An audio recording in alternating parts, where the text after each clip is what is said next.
Do you know what not to do in a running elevator? No? Well, you're in for a treat today. Today, we're exploring the world of elevator etiquette, an often overlooked but crucial aspect of our daily lives. Navigating the confined space of an elevator requires a certain decorum, from observing safety measures to respecting the personal space of others. It's about making the journey comfortable for everyone.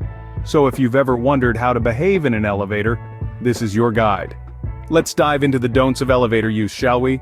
First and foremost, safety is paramount when using an elevator. If a fire alarm sounds, always opt for the stairs.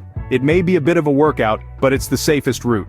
Next, resist the urge to squeeze into an already packed elevator. It's likely at its maximum capacity and overloading can pose a risk.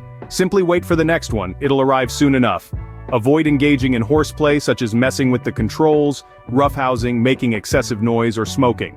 It's not only disruptive but also potentially dangerous. Also, remember to stand clear of the doors when they're opening or closing. Never use your hand to stop the doors from closing. It's a quick way to an unnecessary injury. If you're carrying bulky items like groceries or bags, consider waiting for a less crowded elevator to avoid causing inconvenience to others.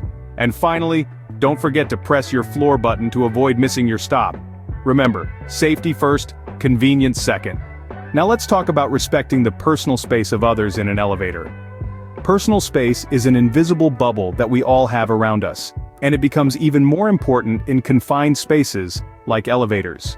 One of the key aspects to remember is to avoid standing too close to the doors, especially when the elevator is empty. This allows others to enter and exit the elevator with ease. Another crucial point is to be mindful of the elevator's capacity. If it's already crowded, it's better to wait for the next one. The last thing you want is to make the space uncomfortable for others by squeezing in.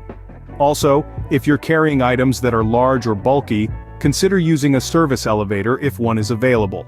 If not, try to choose a time when the elevator is less likely to be crowded. By respecting these simple rules, we can make elevator rides more comfortable for everyone.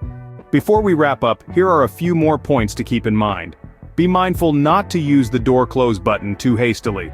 It's not a race, and you wouldn't want to unintentionally leave someone behind.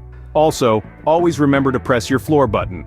It's easy to get distracted, but forgetting this simple step can lead to missing your stop and unnecessary detours. And that's a wrap on the don'ts of elevator use. Remember, an elevator ride is only as good as the people riding it.